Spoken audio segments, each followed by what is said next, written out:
Salut à tous. Vous êtes sur Haïti Justice TV, une chaîne au service du droit. Le réflexe pour comprendre. Cette vidéo fait suite à une précédente diffusée sous la rubrique Radiographie de la justice pénale haïtienne, un espace où nous accordons la parole à des étudiants en droit et à des membres de la société civile pour écouter leur point de vue sur la nouvelle législation promulguée en 2020, mais non encore en vigueur. Dans la vidéo, des étudiants en sciences juridiques auront à nous entretenir sur les attributions du procureur de la République et celles du procureur général, le juge de l'application des peines, l'appel en matière pénale, la libération conditionnelle et enfin le sursis. Elles sont au nombre de 6 parmi les nouvelles institutions prévues par le Code de procédure pénale qui sont présentées dans cette vidéo. Les étudiants auront à faire une comparaison avec le code d'instruction criminelle qui est encore en application dans le pays. Nous sommes en 2023. Bon, pour moi, ça t'a passé. Bon, soufflé, pour ta Alors, vous avez fait un travail. Ce travail vous a amené à faire une comparaison entre les deux codes. Qu'est-ce que vous avez pu relever? Est-ce qu'il y a des nouveautés? Est-ce qu'il y a des différences? Du moins, est-ce qu'il y a des articles qui ne tiennent pas la route? C'est-à-dire qu'on doit refaire le travail.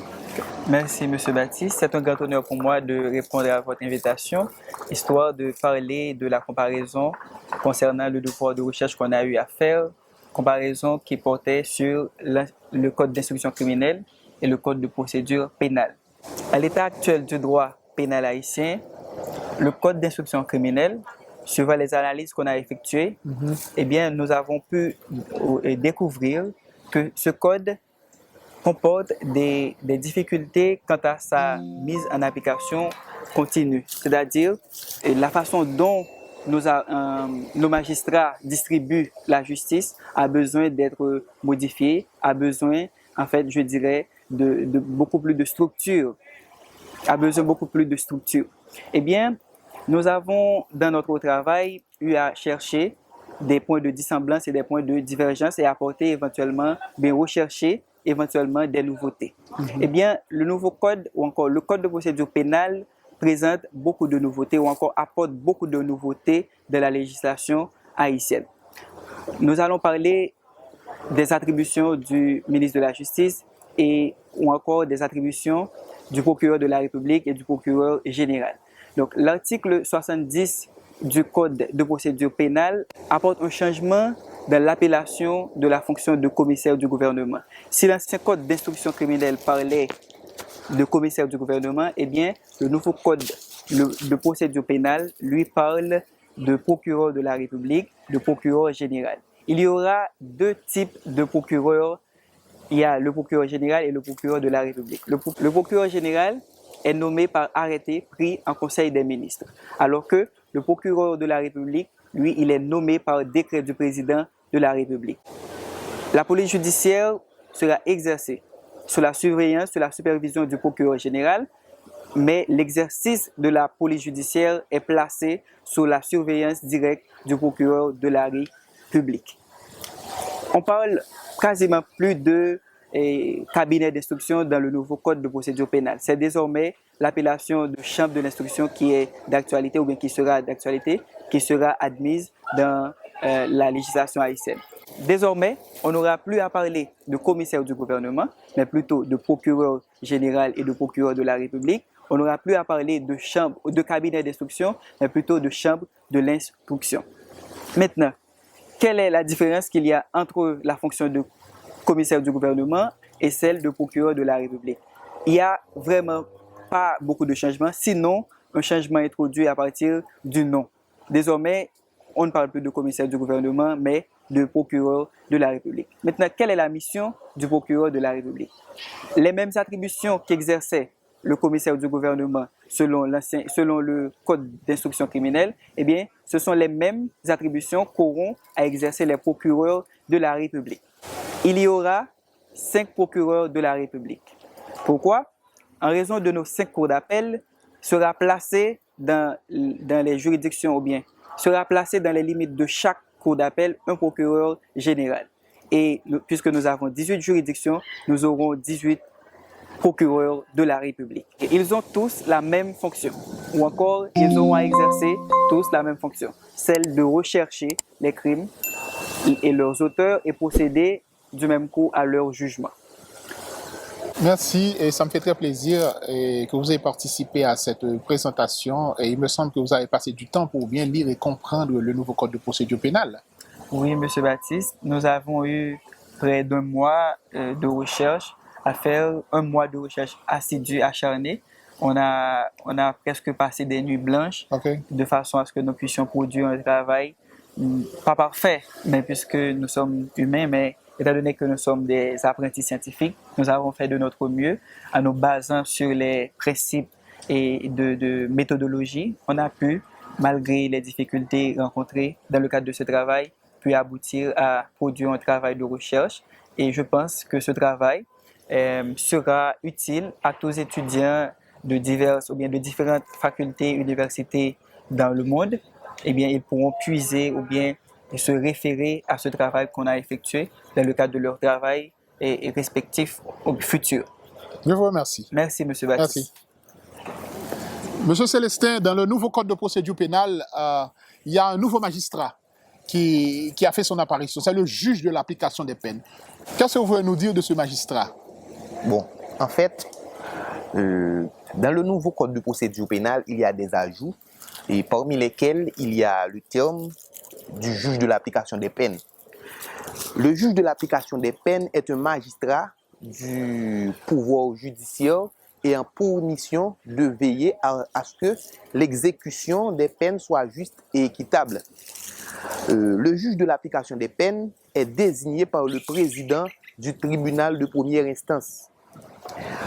En cas d'absence, le président du tribunal de première instance peut désigner un autre juge comme juge d'application des peines. Le juge d'application des peines peut siéger en tant que juge unique ou un groupe de juges, assister des avocats ou des conseillers juridiques afin de l'aider à prendre les décisions nécessaires concernant le cabinet du juge d'application des peines. Le juge d'application des peines est assisté d'un greffier. Il est aussi assisté de secrétaires issus de la section de greffe du tribunal de première instance. Il ne faut pas confondre le juge d'application des peines et le juge des libertés, car le juge des libertés prend les décisions. Par contre, le juge d'application des peines doit veiller à ce que les décisions soient justes et équitables. Ok, je vous remercie. Merci, mais c'était un plaisir. Moi également. On fait appel d'une décision de justice pour demander à une cour supérieure de la réviser ou de la modifier quand on n'est pas satisfait de la décision. Dans le code d'instruction criminelle, plus précisément selon la loi du 29 juillet 1979, les personnes qui peuvent interjeter appel sont le ministère public, la partie civile et l'inculpé. À la différence du nouveau code de procédure pénale, en son article 1145, ceux qui peuvent interjeter appel sont l'inculpé, le procureur de la République et le procureur général. S'agissant des délais, dans le code d'instruction criminelle, selon l'article 2 de la loi du 29 juillet 1979, le délai pour interjeter une décision est de 10 jours à partir de la signification du jugement. Tandis que, dans le nouveau code de procédure pénale, dans l'article 1145, s'agissant des ordonnances mentionnées par l'article 1142 et 1145, le délai est de 48 heures. S'agissant des ordonnances mentionnées dans l'article 1143 et 1144, le délai est de 10 jours francs. Merci. Mademoiselle Petit-Frère, dans le cadre du travail de recherche sur le code d'instruction criminelle, le nouveau code de procédure pénale, vous avez travaillé sur quel thème? La libération conditionnelle. Que pouvez-vous nous dire sur la libération conditionnelle prévue par le nouveau code de procédure pénale? La libération conditionnelle, il faut savoir que c'est une faveur révocable accordée à un condamné présentant des gages sérieux de réadaptation sociale. L'article 1240 du nouveau Code de procédure pénale dispose que la libération conditionnelle tend à la réinsertion des personnes condamnées et à la prévention de la récidive. Il faut savoir que le détenu qui bénéficie de la libération conditionnelle doit respecter certaines conditions qui lui ont été imposées lors de sa libération, comme la personne condamnée libérée doit effectuer au moins la moitié de sa peine si cette personne manifeste des efforts sérieux de réinsertion. La libération conditionnelle n'est pas accordée en cas de risque de récidive ou sur les crimes ou encore les délits commis sur les mineurs. Et si la personne condamnée a été condamnée à une peine perpétuelle, cette personne peut demander sa libération conditionnelle au bout de 18 ans et au bout de 22 ans si cette personne est récidiviste. En outre, la personne condamnée doit pouvoir apporter certaines garanties, je cite, comme la nécessité de participer à la vie de sa famille, nécessité de suivre un traitement médical, nécessité d'indemniser les victimes et l'implication dans tout autre projet de réinsertion. Après sa libération, la personne condamnée est suivie par le juge de l'application des peines et la direction du service pénitentiaire, article 1246. Elle est soumise à une ou plusieurs mesures de suivi socio-judiciaire, comme l'exercice d'un emploi, l'obligation de suivre des soins, restriction à sa liberté de mouvement et l'obligation d'indemniser ses victimes. Dans le code d'instruction criminelle, on ne parle pas de libération conditionnelle, mais de liberté provisoire. Il faut savoir que la liberté provisoire n'est pas une liberté définitive, en ce sens que l'instruction suit son cours et la personne libérée provisoirement reste à la disposition des autorités judiciaires. Elle s'oppose donc à la détention préventive et ne doit pas être confondue avec la libération conditionnelle qui est prévue dans le nouveau Code de procédure pénale. Merci, mademoiselle Pierre, pour votre participation à ce travail. Merci encore. Merci à vous, Monsieur Jude. Mademoiselle Saint-Clis, dans le cadre du travail de recherche, vous avez travaillé sur le sursis. Le travail de recherche, bien sûr, sur le nouveau Code de procédure pénale. Que pouvez-vous nous dire à ce sujet? Le sursis est par définition la mesure de suspension provisoire de l'exécution d'une peine par le juge. À l'article 437 du Code d'instruction criminelle, on en parle, notamment pour les personnes, pour les témoins à charge dans une affaire. Donc, si quelqu'un est suspecté d'avoir prêté faux témoignage, le juge, il sera donc sursis à l'exécution de la peine, c'est-à-dire au cours de ce délai, la personne condamnée n'aura pas à exécuter la peine en attendant que la Cour de cassation, qui est chargée de vérifier la déclaration du juge, le fasse. Et on en parle également dans les articles 1 et 2 de la loi du 14 septembre 1953. Et cela concerne les femmes enceintes.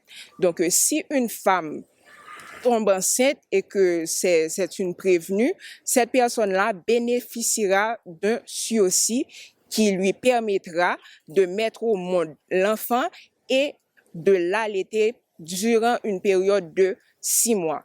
Dans le nouveau Code de procédure pénale, à partir des articles 1252, on parle du sursis avec mise à l'épreuve et également du sursis avec l'obligation d'accomplir un travail d'intérêt général. Ces types de sursis permettent d'alléger la peine et donc de dispenser en tout ou en partie une personne condamnée. Mais en cas de non-respect de ces sursis, les personnes condamnées auront à exécuter leur peine comme elles le devraient, parce que ces sursis seront révoqués en cas de non-respect.